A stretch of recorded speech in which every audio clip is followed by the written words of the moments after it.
Bienvenue dans cette dernière vidéo qui concerne l'entretien d'embauche, qui est évidemment le moment crucial, celui qui aussi souvent vous fait monter en stress, mais c'est obligatoire pour décrocher un emploi. Les points essentiels que je voudrais que vous reteniez, c'est que tout d'abord, votre but dans l'entretien, je vous le redis, c'est de rassurer votre interlocuteur. Votre recruteur, que ce soit le patron, que ce soit le responsable des ressources humaines ou que ce soit même une entreprise chargée du recrutement, tous veulent trouver la perle rare, le bon employé, celui qui va faire l'affaire, avec lequel on ne va pas avoir de soucis. Donc, plus vous allez être rassurant, plus vous aurez des chances de convaincre. La deuxième chose, c'est qu'il faut préparer son entretien. Plus vous préparez votre entretien, plus vous aurez de chances de le réussir. Donc ça nécessite un peu de travail en amont. Là, je vais vous donner pas mal de pistes, mais travaillez-le, vous serez comme ça prêt et le stress ne prendra pas le dessus. Ensuite, je voudrais vous dire que si vous n'êtes pas responsable de la tête que vous avez, vous êtes en tout cas responsable de la tête que vous faites.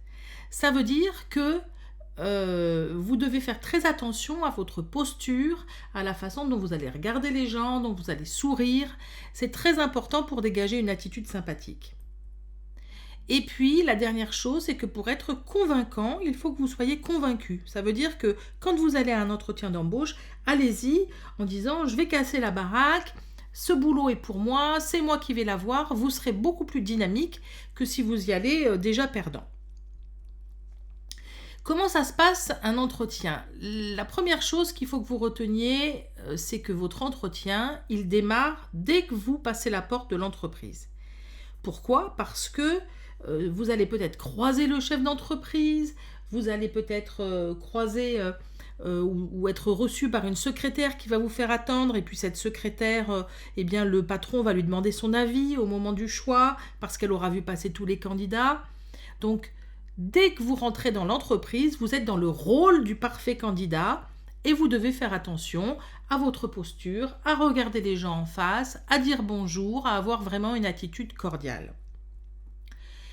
Il faut aussi que vous soigniez votre look, quel que soit le poste. Même si vous travaillez comme plombier et que vous n'avez pas besoin d'être en costume pour travailler, eh bien le jour de l'entretien, il faut que vous fassiez attention, et moi je conseille notamment aux garçons de se présenter à n'importe quel entretien avec une chemise. C'est le code en France, le code vestimentaire. Quand on se présente à un entretien, on a une chemise, ça peut être un jean en bas ou un pantalon en toile, des chaussures de ville, mais la chemise, c'est le signe que vous avez du respect pour l'entreprise dans laquelle vous vous présentez. Pour les filles, c'est un petit chemisier, une petite veste, voilà, quelque chose d'un peu apprêté.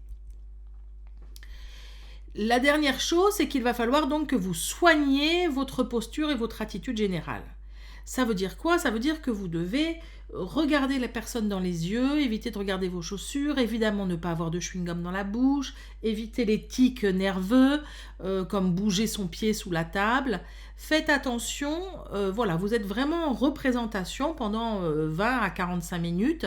Donc voilà, prenez sur vous et soyez la meilleure version de vous-même. Quel type de questions on va vous poser en entretien?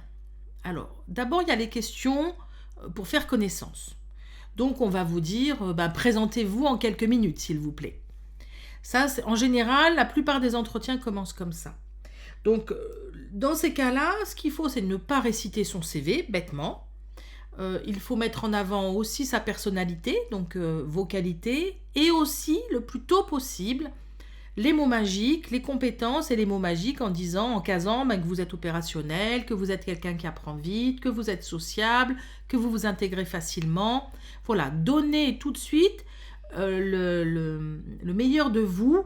C'est pas grave si c'est quelque chose que vous allez répéter après. Vous verrez, en entretien, on répète plusieurs fois la même chose. Ce n'est pas grave parce que le recruteur, parfois, il a besoin d'entendre plusieurs fois les choses pour les retenir.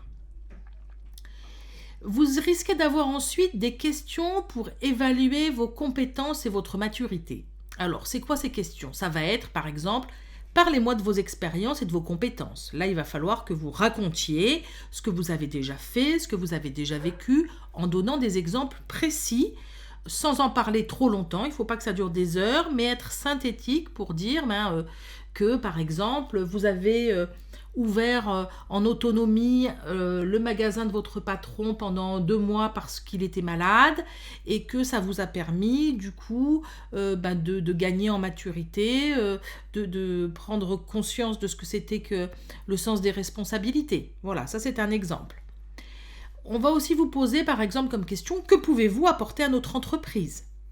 Là, une fois de plus, il va falloir repartir sur vos compétences, sur les mots magiques, sur quelles sont vos qualités, ou alors qu'avez-vous appris au cours de vos différentes expériences.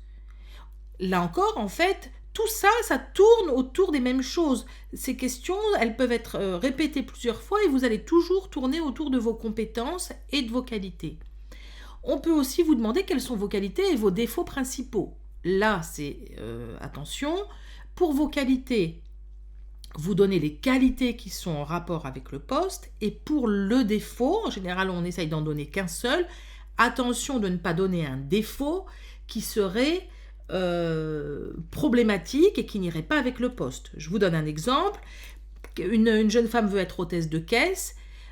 Il ne faut pas en défaut qu'elle dise je suis étourdie, je suis quelqu'un qui ne fait pas très attention. Parce que là, le patron va se dire oulala, elle va se tromper en rendant la monnaie et je vais avoir une erreur de caisse. Donc elle pourra dire par exemple je suis quelqu'un de plutôt très réservé. Alors elle ne va pas dire timide, mais je suis plutôt quelqu'un d'un peu réservé. Et puis, vous pouvez aussi avoir en question ce qu'on appelle des mises en situation. Donc, les mises en situation, on va vous donner un contexte et puis on va vous demander comment vous réagiriez dans ce contexte pour un peu voir votre maturité. Alors, par exemple, on pourrait dire quelqu'un qui travaille dans un magasin, voilà, un client se présente et dit que vous vous êtes trompé en lui rendant la monnaie, qu'est-ce que vous faites ? Et donc là, on attend que le candidat puisse dire j'écoute ce que me dit le client, j'essaye de me rappeler si je me suis trompé, et puis je ne lui rends pas systématiquement la monnaie parce que peut-être je pourrais me faire avoir, et donc j'appelle mon responsable pour lui expliquer la situation. Voilà. Dans les questions, il y a enfin les questions que j'appelle un peu pièges, qui sont des questions qu'en général vous n'aimez pas du tout. Alors, notamment, il y a pourquoi je vous prendrai vous plus que quelqu'un d'autre. Alors, cette question, c'est une question, on peut y répondre de 2 façons. Soit vous dites parce que je suis le meilleur, et voilà, on va peut-être penser que vous manquez un peu de modestie. Soit, si vous êtes un peu malin, vous pouvez utiliser la réponse que moi je propose, qui est de dire mais écoutez, moi je ne connais pas les autres candidats. Ce qui est vrai, on vous demande pourquoi on vous prendrait vous plus que quelqu'un d'autre. Les autres, vous ne les connaissez pas. Donc la meilleure réponse est de dire je ne connais pas les autres candidats, donc je ne sais pas ce que j'ai de plus qu'eux, mais moi je me connais bien, je sais qui je suis et je sais que je suis compétent pour ce poste, opérationnel, que j'apprends vite, j'aime le travail bien fait, etc., etc. Vous allez redire vos compétences, vos qualités et vos motivations pour le poste. Une autre question piège, c'est qu'est-ce que vous aimez le plus et qu'est-ce que vous aimez le moins dans ce métier ? Là, le piège, ce serait de dire très clairement « Ah moi, c'est vrai que pour le poste de coiffeuse, ce que j'aime pas du tout, c'est faire l'entretien du salon de coiffure, il faut tout le temps passer le balai, je déteste ça. » Alors que, par exemple, ça fait partie vraiment du métier. Donc, là encore, il faut dire il n'y a rien que je n'aime pas ou il n'y a rien que je déteste. Mais bien sûr, je sais qu'il y a des tâches plus agréables que d'autres, mais tout doit être fait et bien fait parce que c'est le travail. Donc ça encore, ça va montrer que vous êtes suffisamment mûr pour accepter de faire les tâches qui vous plaisent un peu moins et que c'est important de les faire et de bien les faire. Vous avez des questions aussi que vous pouvez poser. À la fin, on va vous dire est-ce que vous avez des questions ? Oui, évidemment, vous avez des questions, c'est indispensable. Donc, vous allez avoir des questions qui montrent que vous vous voyez déjà au travail. Vous pouvez demander, ce serait pour commencer quand ? Vous pouvez demander quels sont les horaires ? Est-ce que je vais être formée? Est-ce qu'il va y avoir quelqu'un qui va m'expliquer mon travail pour la prise de poste? Est-ce que je vais travailler seule ou en équipe? Vous allez aussi pouvoir poser, et c'est important, si ça n'a pas été abordé pendant l'entretien et si ce n'est pas marqué dans l'annonce, il va falloir parler du salaire. Pardon, parce que évidemment, vous ne voulez pas travailler pour rien du tout. Vous n'êtes pas bénévole, c'est un travail. Donc dans ces cas-là, on demande poliment, écoutez, ce n'était pas marqué dans l'annonce, est-ce que vous pouvez me donner le salaire pour le poste? Et si on vous dit, mais vous, combien voulez-vous? On peut vous renvoyer la question. Eh bien, il faut s'être préparé et avoir regardé combien en général est payé ce poste et donc faire une proposition. Qu'est-ce qu'il faut éviter? Il faut éviter des questions qui sont des questions sur les avantages. Est-ce que vous payez les heures supplémentaires? Est-ce que vous donnez des tickets restaurants? Est-ce qu'il y a une pause pour aller fumer? Tout ça, évidemment, c'est à éviter. Vous poserez ces questions-là quand vous serez dans l'entreprise à vos collègues assez rapidement, mais pas au moment de l'entretien, bien entendu.